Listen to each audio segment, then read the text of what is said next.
Hello and welcome back to Animal-Based In Your Face with Scott and Pam. Today we're going to be cooking a recipe from the Carnivore Code Cookbook by Dr. Paul Saladino. It is called Fall Skillet Hash. It has very few ingredients and loaded with flavor. I think you're going to love it. For this recipe, you're going to need 4 cups of butternut squash that's peeled and cubed into about 1 inch or less sizes. You'll need a large apple, peeled and cut. You'll need 1 teaspoon of thyme leaves. You can also use fresh. The cookbook calls for a teaspoon of salt. I'm using a half a teaspoon. You will need 1 tablespoon of tallow or butter, 1 pound of ground beef, 4 pieces of bacon, which mine is already pre-cooked, and I'm doing 4 large eggs where the recipe calls for 3. The additional things you might need today would be bacon grease. You will also need a large skillet, a cutting board, knife, and peeler, a baking sheet with parchment paper, a mixing bowl, and utensils to cook your ground beef. Before we start cutting up our fruit, we're going to preheat our oven to 425 degrees. And you want to go ahead and do this first because you got to get your squash cooking. Next, you want to get out your baking sheet and put parchment paper on top. Have your mixing bowl close by. And then now we're going to peel and cut our fruits, which is our butternut squash and apple. The recipe originally calls for 1 inch size pieces. I prefer about half of that, so a 1/2 inch size. So just do what works for you. Let's get these peeled and cut up and we'll be right back. Once you get your squash peeled, then you're gonna cut the ends off. As you can see right over here, there's my peeling. And then I'm just gonna take a good knife and I'm just gonna cut it as thick as I want it. And it's not super hard to cut. So you see all the circles I'm working on. Then I take it and I lay it flat on my cutting board and I just cut it almost like you're doing homemade French fries, okay? Next, you're going to take it and turn it the opposite direction and make your cubes as big as you want. And that's it. That's what we're gonna do to the whole butternut squash. When you get to the fatter end of your butternut, you'll see that there's seeds in the middle. So all you're gonna do is just take a spoon and gut it out. And then once you get it all gutted, then you can start slicing up again. When you're gutting it, make sure you get all the stringiness out and all the seeds. It's really thin on the bottom, so you might even go all the way through, and that's perfectly fine. Next, we're going to take our knife and just keep slicing. Now, I could have used a little bit bigger knife, but this works fine too. Okay, so once you get it like this, then just keep slicing it.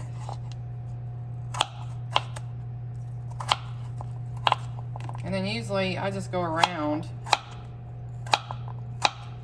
And that's it. All right, everything is in our mixing bowl, all of our butternut squash, and next we're going to discard of all the gross seeds and yucky stuff. Go ahead and get you at least about a tablespoon of melted butter, or you can use tallow. The recipe calls for about 4 cups of the squash. All of the ones I've ever used are about 4 cups. So just so you know, if it's a little under, a little over, it's okay. And next we're gonna take our tablespoon of butter or tallow and just pour it all over our squash. And you're gonna coat it really good before we put it on the baking sheet. Oops, and I'm throwing them. They're getting out, they're running away. Once it's really good and coated, you can spread it out evenly on your baking sheet that has parchment paper on it. All right. I use the really big sheets because you don't want them stacked. You want them flat. And next, we're going to put it in the oven. Our squash in the oven at 425 degrees for about 25 minutes until it's soft and just starting to brown. While your squash is cooking, you want to go ahead and fry up 4 pieces of bacon. You're going to be using the same skillet for everything. Once your bacon is cooked, you're going to keep your bacon grease in your skillet. Now, since my bacon is pre-cooked, I'm going to get some yummy bacon fat grease and put it in my skillet with my hamburger and start cooking my hamburger and getting it all finely chopped up. My bacon is set aside and I'm cooking my ground beef in my bacon grease. And next I'm going to peel and cube my apple. Make sure that you get the seeds out, of course. Some people may not even think about that don't cook a lot. While you're cubing up your apple, you're gonna throw your peelings to the side.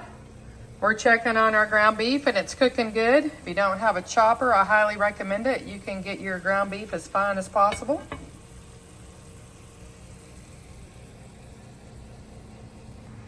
While my ground beef is finishing, I'm gonna go ahead and cut up my bacon. Cut it, whatever size you like. I'm just gonna do it small because you gotta think about when you're eating this, how big are your bites gonna be? And I'd rather have smaller pieces so it mixes better.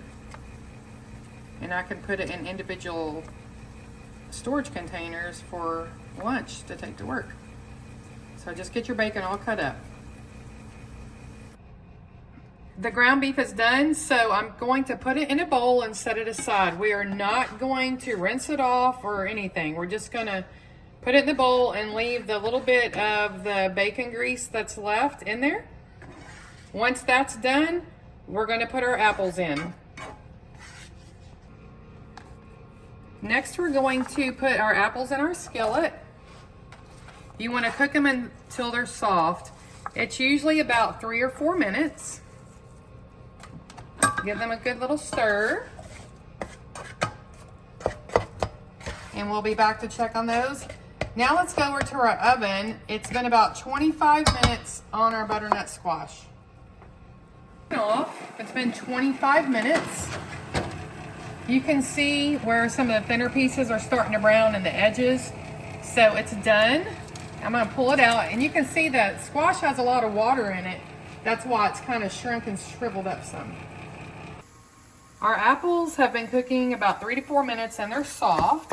Next, we're gonna start putting all the ingredients in the skillet with it.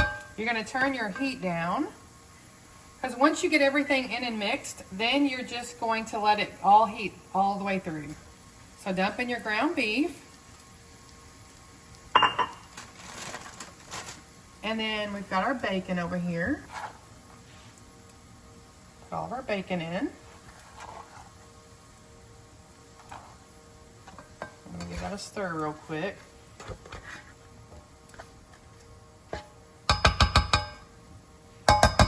And then next I'm going to add our butternut squash straight out of the oven.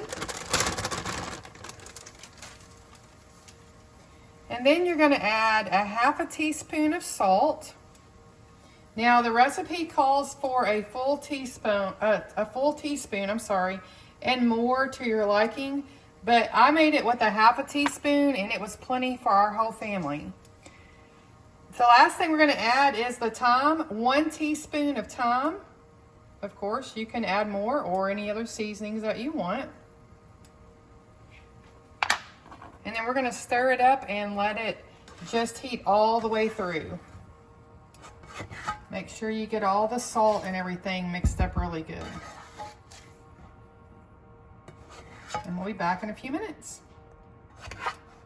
Once it's heated through, we're going to remove it from the hot burner and just slide it over. I'll turn my burner down. And then next we're going to make indentions for our eggs. Now the recipe calls for 3 eggs. I use 4 because if you're looking at your skillet, you can easily get 4 servings out of this. And if you want more than 4 eggs, you can do that. But I did 3 the last time I made it, and I was like, I should have put an extra egg in it. So we're gonna go ahead and just make some small indentions. Kind of push it up to the side, wherever you're gonna put your eggs. Just so they'll kind of sit in there. It's easier to pull all your stuff up to the side of your skillet. Okay, we have 4 indentions. My cute little puppies are playing with the squeaky toy. How convenient at a perfect time. Okay, you're gonna go ahead and crack your eggs. I would suggest cracking it in a bowl, but hey, if you want some extra calcium and a little crunch, then just crack it straight to your skillet. All right, we're gonna slowly pour 1 egg in every indention, just like that. The reason you have it off the fire is so your eggs will cook all at the same time. So let's go ahead and finish putting the rest of our eggs in our skillet. All right, let's put the last egg on. If you're doing 4, that's what it's gonna look like. We're using pasture-raised eggs. That's why you'll notice the different colored yolks. Also, we're cooking on an induction cooktop, so I don't have to remove my skillet from the heat, but most people do. And that's also why I am cooking on a paper towel, because we have an induction cooktop. It keeps our burners cleaner. All right, we're gonna turn our heat back up to like a medium. I'm gonna do mine on a 6, okay? And you're gonna cook your eggs as done as you want them. Now, you want your whites done for sure, and your yolks runny if you like a runny yolk. You're gonna put a lid on it and keep an eye on it for about probably 8 minutes or so until your whites are set, and then your fall skillet hash is done. It's been 10 minutes. I checked it at 8. They weren't quite ready. Now the whites are almost fully set and my yolks are still runny. Now what I like to personally do is add a little bit of salt and pepper on top of my eggs. That is optional. And there you go. Your fall skillet hash is ready. We're just going to turn off the heat. Now, if you want your yolks a little bit doner, go ahead and put your lid back on, but I like our good runny yolk. Once it cools down, what I'm going to do is I'm going to take these Rubbermaid Brilliance containers. They come in plastic and glass, and I am meal prepping while we're doing this. So I'm going to cut it into 4ths, and that way I'll have 4 meals. And if I want to add a little extra protein to it, I can just cook up another egg or throw in some bacon. I hope you guys enjoy this recipe from the Carnivore Code Cookbook that we tweaked just a little. Be sure to follow us on our YouTube channel, Animal Based in Your Face. Subscribe, click the bell for notifications, and then come on over to Facebook and join us in our Animal Based in Your Face Tribe support group. Until next time.